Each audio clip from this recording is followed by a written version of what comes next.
സകലമാന സജ്ജനങ്ങൾക്കും പരബ്രഹ്മ ഔഷധിയിലേക്ക് സ്വാഗതം. നമ്മൾ എന്നും പറയാറുള്ളത് പോലെ ഇന്ന് നമ്മൾ പറയുന്ന ദശമൂലാദി ചൂർണം. ദശമൂലാദി ചൂർണം എന്ന് പറഞ്ഞാൽ അത് ഇങ്ങനെയാണ്: ഊരിലെ വേരെ, മൂവിലെ വേരെ, ചെറുവഴുതിൻ്റെ വേരെ, വെൺവഴുതിൻ്റെ വേരെ, ഞെരിഞ്ഞിൽ. ഇത് ഹർസ പഞ്ചമൂലം എന്ന് പറയും. പിന്നെ അടുത്തുള്ളത് മഹത് പഞ്ചമൂലമാണ്. അത് കുമ്പിള്, കൂവളം, പാതിരി, പയ്യാഴന്ത, മുഞ്ഞ.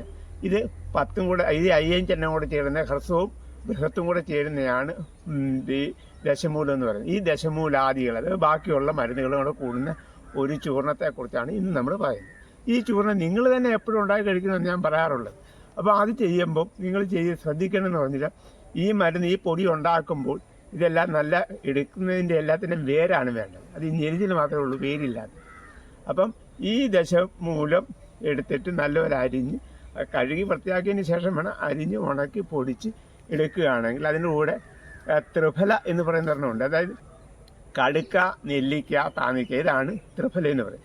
ഈ ത്രിഫലയുടെ പൊടിയും ചേർത്ത്, പിന്നെ ഏലക്ക, ഇലവർങ്ങം, പച്ചില, നാഗപ്പൂ, ചുക്ക്, കുരുമുളക്, തിപ്പലി, ഇത്രയും മരുന്നും കൂടെ ചേർന്ന ഒരു പൊടിയെക്കുറിച്ചാണ് ഞാനീ പറയുന്നത്. അതാണ് ദശമൂലാദി ചൂർണം എന്ന് പറയുന്നത്.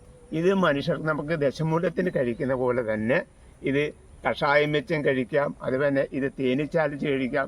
ഇത് തന്നെ നമുക്ക് കഷായം പോലെ ഉണ്ടാക്കി അല്ലെങ്കിൽ ലേഹ്യം ഉണ്ടാക്കി, ഇങ്ങനെ ഏത് രീതി വേണ്ടത് ഇത് നമുക്ക് കഴിക്കാവുന്നതാണ്. പക്ഷേ ഇത് കഴിക്കുമ്പം നമ്മൾ മത്സ്യവും മാംസവും ഇറച്ചി അങ്ങനെയുള്ള സാധനങ്ങൾ ഒഴിവാക്കണം.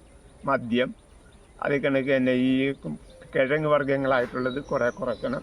അതായത് ഉരുളൻകിഴങ്ങ് പോലുള്ള കിഴങ്ങുകൾ ഒഴിവാക്കണം. കപ്പ, ഇതൊക്കെ ഒഴിവാക്കിയിട്ട് നമ്മളിത് കഴിച്ചാൽ നമ്മുടെ ശരീരത്തിന് വേണ്ട എല്ലാ ആരോഗ്യവും ബലവും വീര്യവും കിട്ടുന്നത് പോലെ തന്നെ ശരീരവേദന, കൈകാല് കഴപ്പ്, മരവിപ്പ്, തലകറക്കം, അതായത് രക്തക്കുറവ് കൊണ്ടുള്ള തലകറക്കമുണ്ട്. ഹിമോഗ്ലോബിൻ്റെ അളവ് കുറഞ്ഞു കഴിഞ്ഞാലും തലകറക്കം ഉണ്ടാകും.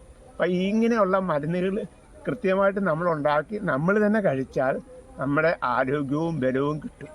ഒരു രാജ്യത്തിൻ്റെ സമ്പത്ത് എന്ന് പറഞ്ഞാൽ ആരോഗ്യമുള്ള ജനമാണ്. അപ്പം അതിനെ നമ്മൾ വാർത്തെടുക്കാൻ വേണ്ടി നമ്മൾ ഓരോരുത്തരും ഇതിനു വേണ്ടി ശ്രമിക്കണമെന്ന് പറഞ്ഞുകൊണ്ട് ഞാൻ എൻ്റെ വാക്കുകൾ ചുരുക്കുകയാണ്.